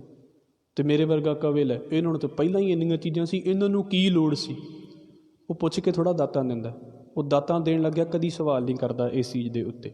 ਜਾਂ ਮੈਂ ਕਹਾਂ ਵੀ ਮੇਰੇ ਆਖੇ ਲਾ ਕੇ ਦਾਤਾਂ ਦੇ, ਮੈਂ ਕੌਣ ਹਾਂ ਉਸ ਨੂੰ ਆਖੇ ਲਵਾ ਕੇ ਦਾਤਾਂ ਦੇਣ ਵਾਲਾ। ਹਜ਼ੂਰ ਕਹਿ ਰਹੇ ਨੇ ਵੱਡੀ ਵਡਿਆਈ ਜਾਂ ਪੁੱਛ ਨਾ ਦਾਤ, ਵੱਡੀ ਵਡਿਆਈ ਜਾਂ ਆਪੇ ਆਪ।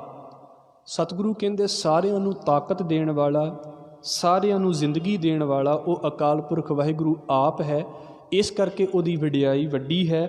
ਨਾਨਕ ਕਾਰ ਨਾ ਕਥਨੀ ਜਾਏ। ਉਹਦੇ ਬਾਰੇ ਕੀ ਬੋਲਿਆ ਜਾ ਸਕਦਾ ਹੈ? ਤੁਸੀਂ ਲੱਖਾਂ ਗੱਲਾਂ ਬੋਲ ਕੇ ਵੀ ਕੁਝ ਨਹੀਂ ਬੋਲਿਆ ਜਾ ਰਿਹਾ ਉਹਦੇ ਬਾਰੇ।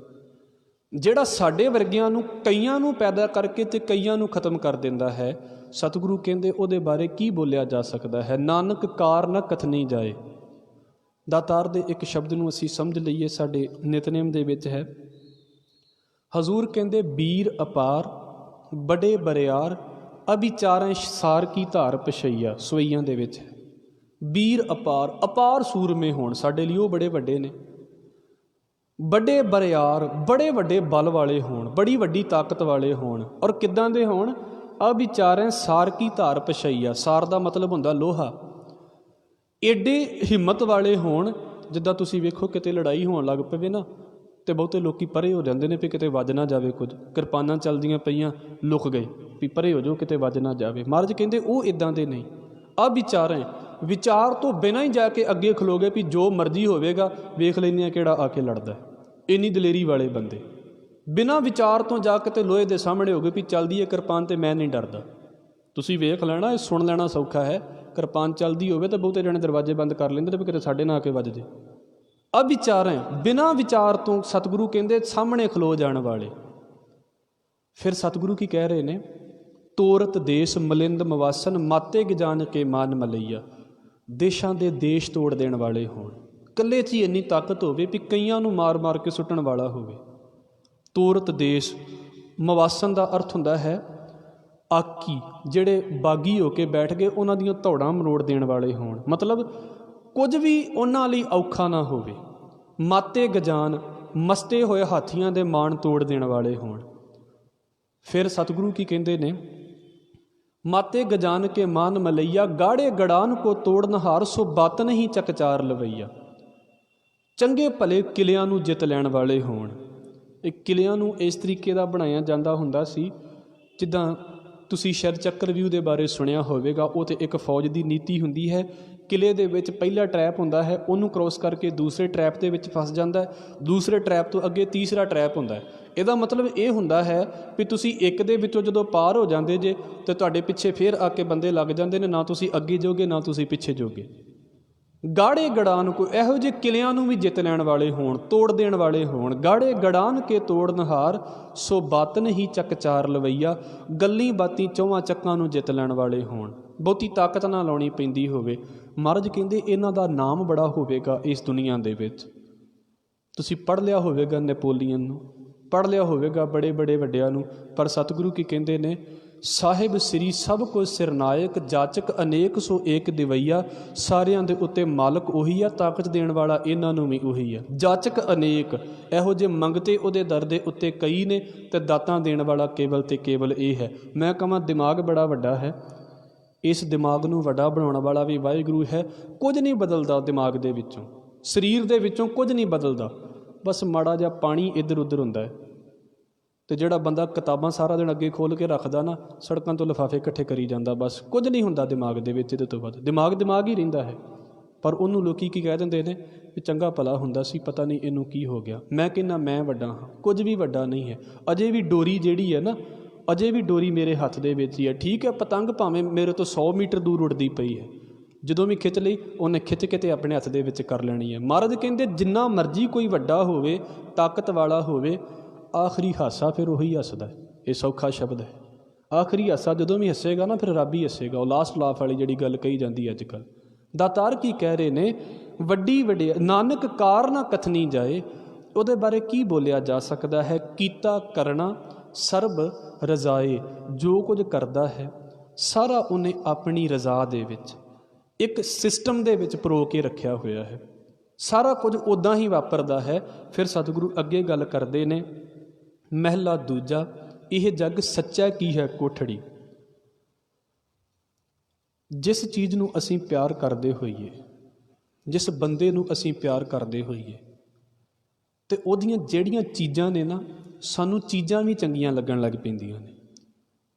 ਸਾਡਾ ਬੱਚਾ ਸਾਨੂੰ ਪਿਆਰਾ ਲੱਗਦਾ ਹੋਵੇ ਅਤੇ ਉਹ ਬੱਚਾ ਸਾਨੂੰ ਇਹ ਕਹਿ ਦੇਵੇ ਵੀ ਆਹ ਚੀਜ਼ ਮੈਂ ਘਰ ਦੇ ਵਿੱਚ ਰੱਖ ਕੇ ਚੱਲਿਆ ਹਾਂ, ਮੈਂ ਥੋੜ੍ਹੇ ਚਿਰ ਲਈ ਬਾਹਰ ਜਾ ਰਿਹਾ ਹਾਂ ਅਤੇ ਤੁਸੀਂ ਇਹਨਾਂ ਚੀਜ਼ਾਂ ਦੀ ਕੇਅਰ ਕਰਨੀ। ਵੇਖਿਓ ਮਾਂ ਪਿਓ ਕਿੱਦਾਂ ਕੇਅਰ ਕਰਦੇ ਨੇ। ਦੂਸਰੀ ਉਦਾਹਰਣ ਫਿਰ ਇਸ ਬਾਬਤ, ਸਾਡੀਆਂ ਭੈਣਾਂ ਸਾਡੇ ਘਰ ਦੇ ਵਿੱਚ ਜਦੋਂ ਵਿਆਹ ਤੋਂ ਬਾਅਦ 'ਚ ਵਾਪਸ ਆਉਂਦੀਆਂ ਨੇ ਅਤੇ ਉਹਨਾਂ ਦੀਆਂ ਕਈ ਚੀਜ਼ਾਂ ਬਚਪਨ ਦੀਆਂ ਹੁੰਦੀਆਂ ਨੇ ਜਿਹੜੀਆਂ ਮਾਂ ਪਿਓ ਨੇ ਉੱਦਾਂ ਸਾਂਭ ਕੇ ਰੱਖੀਆਂ ਹੁੰਦੀਆਂ ਨੇ। ਕਿਉਂ ਸਾਂਭੀਆਂ ਹੁੰਦੀਆਂ ਨੇ? ਵੀ ਇਹ ਸਾਡੀ ਬੱਚੀ ਦੀਆਂ ਚੀਜ਼ਾਂ ਨੇ, ਸਾਨੂੰ ਸਾਡੀ ਬੱਚੀ ਦੇ ਨਾਲ ਪਿਆਰ ਹੈ। ਮੈਨੂੰ ਨਹੀਂ ਪਤਾ ਇਹ ਹੁੰਦਾ ਅੱਜ ਕੱਲ੍ਹ ਕਿ ਨਹੀਂ, ਪਰ ਸਾਡੇ ਵਿੱਚ ਤਾਂ ਚੱਲਦਾ ਹੈ। ਇਸ ਕਰਕੇ ਮੈਂ ਆਪ ਜੀ ਦੇ ਅੱਗੇ ਉਦਾਹਰਨ ਦੇ ਰਿਹਾ। ਮਤਲਬ ਜਿਹੜਾ ਸਾਨੂੰ ਪਿਆਰਾ ਲੱਗਦਾ ਹੈ ਨਾ, ਉਹਦੀਆਂ ਚੀਜ਼ਾਂ ਵੀ ਪਿਆਰੀਆਂ, ਉਹਦਾ ਕੁਝ ਵੀ ਹੋਵੇ ਅਸੀਂ ਬੜਾ ਸੰਭਾਲ ਕੇ ਰੱਖਦੇ ਹਾਂ। ਮਹਾਰਾਜ ਕਹਿੰਦੇ ਇਹਨੂੰ ਇੱਦਾਂ ਸਮਝੋ, ਇਸ ਗੱਲ ਨੂੰ, ਇਹ ਜੱਗ ਸੱਚਾ ਕੀ ਹੈ ਕੋਠੜੀ। ਆਹ ਜਿਹੜਾ ਸੰਸਾਰ ਹੈ ਨਾ, ਇਹ ਸੱਚੇ ਰੱਬ ਦੇ ਰਹਿਣ ਦੀ ਥਾਂ ਹੈ। ਸੱਚੇ ਕਾ ਵਿੱਚ ਵਾਸ, ਅਤੇ ਇਹਦੇ ਵਿੱਚ ਸੱਚਾ ਅਕਾਲ ਪੁਰਖ ਵਾਹਿਗੁਰੂ ਦਾ ਵਾਸਾ ਹੈ। ਇੱਥੇ ਉਹ ਰਹਿ ਰਿਹਾ ਹੈ। ਅਤੇ ਜਿੱਥੇ ਰੱਬ ਰਹਿੰਦਾ ਹੋਵੇ, ਅਤੇ ਜੇ ਰੱਬ ਨਾਲ ਸਾਡਾ ਪਿਆਰ ਹੋਵੇ, ਅਤੇ ਉਹਦੀ ਕੋਠੀ ਦੇ ਨਾਲ ਅਸੀਂ ਪਿਆਰ ਕਿਉਂ ਨਾ ਕਰੀਏ, ਉਹਦੇ ਘਰ ਦੇ ਨਾਲ ਅਸੀਂ ਪਿਆਰ ਕਿਉਂ ਨਾ ਕਰੀਏ। ਇਹਦਾ ਮਤਲਬ ਹੈ ਵੀ ਜਿਹੜਾ ਰੱਬ ਇਸ ਦੁਨੀਆ ਦੇ ਵਿੱਚ ਵਸਦਾ ਪਿਆ ਹੈ, ਅਸੀਂ ਫਿਰ ਦੁਨੀਆ ਦੇ ਨਾਲ ਵਿਤਕਰੇ ਕਿਉਂ ਕਰਦੇ ਪਏ ਹਾਂ? ਦੁਨੀਆ ਦੇ ਨਾਲ ਵੈਰ ਵਿਰੋਧ ਕਿਉਂ ਕਰਦੇ ਪਏ ਹਾਂ? ਦੁਨੀਆ ਨੂੰ ਉੱਚਾ ਨੀਵਾਂ ਕਿਉਂ ਸੋਚਦੇ ਪਏ ਹਾਂ? ਸਾਰਿਆਂ ਦੇ ਨਾਲ ਬਰਾਬਰ ਕਿਉਂ ਨਹੀਂ ਚੱਲ ਪਾਉਂਦੇ? ਇਹ ਜੱਗ ਸੱਚਾ ਕੀ ਹੈ ਕੋਠੜੀ, ਉਹ ਰੱਬ ਇੱਥੇ ਰਹਿੰਦਾ ਪਿਆ ਹੈ, ਅਤੇ ਜਿੱਥੇ ਰਹਿੰਦਾ ਪਿਆ ਹੋਵੇ ਉਸ ਥਾਂ ਦੀ ਕਦਰ ਕਿਉਂ ਨਹੀਂ? ਅਸੀਂ ਪਿਆਰ ਵਾਲਿਆਂ ਦੀਆਂ ਚੀਜ਼ਾਂ ਦੀ ਇੰਨੀ ਕਦਰ ਕਰਦੇ ਹਾਂ, ਅਤੇ ਰੱਬ ਦਾ ਤਾਂ ਇਹ ਘਰ ਹੈ। ਅਸੀਂ ਇਹਨਾਂ ਥਾਵਾਂ ਨੂੰ ਕੀ ਸਮਝਦੇ ਪਏ ਹਾਂ? ਕਿਉਂ ਅਸੀਂ ਇਹਨੂੰ ਬੁਰਾ ਬਣਾਈ ਜਾ ਰਹੇ ਹਾਂ? ਇਹ ਜੱਗ ਸੱਚਾ ਕੀ ਹੈ ਕੋਠੜੀ, ਸੱਚੇ ਕਾ ਵਿਚਵਾਸ। ਅਤੇ ਪਰ ਇਸ ਕੋਠੀ ਦੇ ਵਿੱਚ, ਇਸ ਘਰ ਦੇ ਵਿੱਚ ਨਾ ਇੱਕ ਨਿਯਮ ਚੱਲਦਾ ਹੈ, ਨਿਆਉ ਵਾਲਾ ਨਿਯਮ, ਜੋ ਅਸੀਂ ਪਿੱਛੇ ਪੜ੍ਹ ਕੇ ਆਏ ਹਾਂ। ਹਜ਼ੂਰ ਕਹਿੰਦੇ ਇੱਕ ਨਾ ਹੁਕਮ ਸਮਾਏ ਲਏ, ਇੱਕ ਨਾ ਹੁਕਮੇ ਕਰੇ ਵਿਨਾਸ਼। ਇਸੇ ਨਿਆਂ ਦੇ ਵਿੱਚ ਕਈਆਂ ਨੂੰ ਆਪਣੇ ਨਾਲ ਸਮਾ ਲੈਂਦਾ ਹੈ, ਆਪਣੇ ਨਾਲ ਮਿਲਾ ਲੈਂਦਾ ਹੈ, ਅਤੇ ਕਈਆਂ ਨੂੰ ਨਾਸ਼ ਕਰਕੇ ਰੱਖ ਦਿੰਦਾ ਹੈ। ਵੀ ਇਹ ਕਿੱਦਾਂ ਦਾ ਰੱਬ ਹੋਇਆ ਵੀ ਅੱਧਿਆਂ ਨੂੰ ਤਾਂ ਬੜਾ ਪਿਆਰ ਕਰੀ ਜਾ ਰਿਹਾ, ਅਤੇ ਅੱਧਿਆਂ ਨੂੰ ਤੁਸੀਂ ਵੇਖੋ ਵੀ ਉਹ ਮਾਰ ਕੇ ਸੁੱਟੀ ਜਾ ਰਿਹਾ ਹੈ। ਇਹ ਇੱਦਾਂ ਦਾ ਖਿਆਲ ਨਹੀਂ ਹੈ। ਉੱਤੋਂ ਸੋਚਾਂਗੇ ਤਾਂ ਇਹੋ ਹੀ ਦਿਮਾਗ ਦੇ ਵਿੱਚ ਆਉਂਦੀਆਂ ਨੇ ਗੱਲਾਂ। ਅਸਲ ਦੇ ਵਿੱਚ ਮੈਂ ਜੋ ਕਰਦਾ ਹਾਂ, ਉਹਦੇ ਬਦਲੇ ਦੇ ਵਿੱਚ ਹੀ ਸਾਰਾ ਕੁਝ ਆ ਰਿਹਾ ਹੈ। ਮਤਾ ਕਿਤੇ ਸੋਚਾਂ ਵੀ ਕਿਸੇ ਦਾ ਕੀਤਾ ਹੋਇਆ ਮੇਰੇ ਅੱਗੇ ਆ ਰਿਹਾ ਹੈ, ਨਹੀਂ। ਜੋ ਮੈਂ ਅੱਜ ਤੋਂ ਪਿੱਛੇ ਕੀਤਾ ਹੈ ਨਾ, ਦਾਤਾਰ ਦੇ ਸ਼ਬਦ ਅਸੀਂ ਬੜੀ ਵਾਰ ਪੜ੍ਹਦੇ ਹਾਂ, ਜੋ ਮੈਂ ਕੀਆ ਸੋ ਮੈਂ ਪਾਇਆ। ਜੇ ਮੈਂ ਮਿਲ ਗਿਆ ਹਾਂ ਨਾ ਉਹਨੂੰ, ਅਤੇ ਉਹਦੇ ਵਿੱਚ ਮੇਰਾ ਕੀਤਾ ਕੁਝ ਅੱਗੇ ਆ ਰਿਹਾ ਹੈ, ਬਖਸ਼ਿਸ਼ ਹੈ ਉਹਦੀ ਨਾਲ। ਅਤੇ ਜੇ ਮੈਂ ਨਹੀਂ ਉੱਧਰ ਮਿਲਿਆ ਹੋਇਆ, ਕਰਮੀ ਆਪੋ ਆਪਣੀ, ਕੇ ਨੇੜੇ ਕੇ ਦੂਰ। ਕਿਸੇ ਨੂੰ ਬੁਰਾ ਕਹਿਣ ਦੀ ਬਜਾਏ, ਦੋਸ਼ ਦੇਣ ਦੀ ਬਜਾਏ, ਆਪਣੇ ਕਰਮਾਂ ਵੱਲ ਵੀ ਤਾਂ ਵੇਖਾਂ ਵੀ ਮੈਂ ਕੀ ਕਰਦਾ ਪਿਆ ਹਾਂ। ਮੈਂ ਕਿਸੇ ਦੂਸਰੇ ਨੂੰ ਨਹੀਂ ਕਹਿੰਦਾ, ਮੈਂ ਆਪਣੀ ਗੱਲ ਕਰਦਾ ਪਿਆ ਹਾਂ। ਹੁਕਮੇ ਕਰੇ ਵਿਨਾਸ਼, ਉਹਦੀ ਰਜ਼ਾ ਇੱਦਾਂ ਦੀ ਹੈ, ਉਹਦਾ ਹੁਕਮ ਹੀ ਇੱਦਾਂ ਦਾ ਹੈ। ਕਈਆਂ ਨੂੰ ਆਪਣੇ ਵੱਲ ਕਰ ਲੈਂਦਾ ਹੈ, ਅਤੇ ਕਈਆਂ ਨੂੰ ਪਿੱਛੇ ਸੁੱਟ ਦਿੰਦਾ ਹੈ। ਜਿੱਦਾਂ ਸੀਨੀਅਰ ਸੈਕੰਡਰੀ ਕਈਆਂ ਨੇ ਪਾਸ ਕੀਤਾ, ਅਤੇ ਕਈਆਂ ਨੂੰ ਕਾਲਜ ਨੇ ਆਪਣੇ ਵੱਲ ਸੱਦ ਲਿਆ, ਅਤੇ ਕਈਆਂ ਨੂੰ ਸਕੂਲ ਨੇ ਵੀ ਨਹੀਂ ਆਪਣੇ ਵਿੱਚ ਰੱਖਿਆ। ਕਿਉਂ? ਖਤਮ ਹੋ ਗਿਆ ਨਾ ਕੰਮ। ਹੁਣ ਕਹੀਏ ਵੀ ਕਾਲਜ ਕਿਸੇ ਨਾਲ ਵਿਤਕਰਾ ਕਰਦਾ, ਕਾਲਜ ਕਿਸੇ ਨਾਲ ਵਿਤਕਰਾ ਨਹੀਂ ਕਰਦਾ। ਜਿਹਦੀ ਜਿੰਨੀ ਪਹੁੰਚ ਸੀ ਉੱਥੇ ਪਹੁੰਚ ਗਿਆ। ਹੁਕਮੇ ਕਰੇ ਵਿਨਾਸ਼, ਇੱਕ ਨਾ ਭਾਣੇ ਕੱਢ ਲਏ। ਕਈਆਂ ਨੂੰ ਉਹ ਕੱਢ ਲੈਂਦਾ ਹੈ, ਮਤਲਬ ਡਿੱਗਿਆਂ ਜਾਂਦਿਆਂ ਨੂੰ ਖਿੱਚ ਲੈਂਦਾ ਹੈ ਵੀ ਤੂੰ ਇੱਧਰ ਨਹੀਂ ਜਾਣਾ। ਬਹੁਤੀ ਵਾਰ ਵਾਪਰਿਆ ਹੋਵੇਗਾ ਜ਼ਿੰਦਗੀ ਦੇ ਵਿੱਚ, ਪਰ ਕੀ ਹੋ ਗਿਆ? ਇੱਕ ਨਾ ਮਾਇਆ ਵਿੱਚ ਨਿਵਾਸ। ਕਈਆਂ ਨੂੰ ਇੰਨੇ ਮਾਇਆ ਧਾਰੀ ਬਣਾ ਦਿੰਦਾ ਹੈ, ਜਿੱਦਾਂ ਕੀੜੇ ਉਹ ਚੀਨੀ ਦੇ ਉੱਤੇ ਆਉਣੇ ਸ਼ੁਰੂ ਹੋ ਜਾਣ ਨਾ, ਬਸ ਚੀਨੀ 'ਤੇ ਚਿਪਕੇ ਰਹਿੰਦੇ ਨੇ। ਮਹਾਰਾਜ ਕਹਿੰਦੇ ਕਈਆਂ ਨੂੰ ਮਾਇਆ ਵਿਖਾ ਕੇ ਅਤੇ ਖਿੱਚ ਲੈਂਦਾ ਉਹਨਾਂ ਦੇ ਵਿੱਚੋਂ, ਅਤੇ ਕਈਆਂ ਨੂੰ ਸੁੱਟੀ ਰੱਖਦਾ ਮਾਇਆ ਦੇ ਉੱਤੇ ਵੀ ਤੁਸੀਂ ਇੱਥੇ ਹੀ ਪਏ ਰਹੋ। ਉਹਨਾਂ ਦੀ ਜ਼ਿੰਦਗੀ ਉੱਥੇ ਵਾਪਰਦੀ ਹੈ। ਇੱਕ ਨਾ ਭਾਣੇ ਕੱਢ ਲਏ, ਇੱਕ ਨਾ ਮਾਇਆ ਵਿੱਚ ਨਿਵਾਸ। ਏਵ ਭੇ ਆਖ ਨਾ ਜਾਪਈ, ਜੇ ਕਿਸੈ ਆਣੈ ਰਾਸ। ਮਹਾਰਾਜ ਕਹਿੰਦੇ ਅਸੀਂ ਜਿੰਨੇ ਬੈਠੇ ਹਾਂ ਨਾ ਇੱਥੇ, ਚਲੋ ਅਸੀਂ ਥੋੜ੍ਹੇ ਹਾਂ, ਪੂਰੀ ਦੁਨੀਆ ਦੀ ਗੱਲ, ਕਿਸੇ ਦੇ ਵੀ ਮੂੰਹ ਦੇ ਵੱਲ ਵੇਖ ਕੇ, ਕਿਸੇ ਦੀਆਂ ਗੱਲਾਂ ਨੂੰ ਸੁਣ ਕੇ ਇਹ ਨਹੀਂ ਜੇ ਆਖਿਆ ਜਾ ਸਕਦਾ ਵੀ ਰੱਬ ਨੇ ਕਿਹਦੇ ਉੱਤੇ ਕਿਰਪਾ ਕਰ ਦੇਣੀ ਹੈ। ਮੈਂ ਕਿਸੇ ਦੇ ਬਾਰੇ ਕੀ ਕਹਿ ਸਕਦਾ ਵੀ ਰੱਬ ਇਹਦੇ ਉੱਤੇ ਕਿਰਪਾ ਕਰੇਗਾ, ਰੱਬ ਉਹਦੇ ਉੱਤੇ ਕਿਰਪਾ ਕਰੇਗਾ, ਜਾਂ ਕੋਈ ਮੇਰੇ ਵੱਲ ਵੇਖ ਕੇ ਕੀ ਕਹੇਗਾ ਵੀ ਰੱਬ ਮੇਰੇ ਉੱਤੇ ਕਿਰਪਾ ਕਰੇਗਾ ਜਾਂ ਨਹੀਂ ਕਰੇਗਾ। ਮਹਾਰਾਜ ਕਹਿੰਦੇ ਸਿਰਫ ਰੱਬ ਨੂੰ ਪਤਾ ਹੈ ਵੀ ਕਿਹਦੇ ਉੱਤੇ ਕਿਰਪਾ ਕਰ ਦੇਣੀ ਹੈ। ਇੱਕ ਬਚਨ ਆਪਾਂ ਸਮਝ ਲਈਏ ਹੋਰ ਇਸ ਪਾਸੇ ਤੋਂ। ਸਤਿਗੁਰੂ ਕਹਿੰਦੇ ਨੇ, ਦਾਤੀ ਸਾਹਿਬ ਸੰਦੀਆਂ ਕਿਆ ਚੱਲੈ ਤਿਸ ਨਾਲ, ਇੱਕ ਜਾਗੰਦੇ ਨਾ ਲਹਿਨ, ਇੱਕ ਨਾ ਸੁੱਤਿਆਂ ਦੇ ਉਠਾਲ।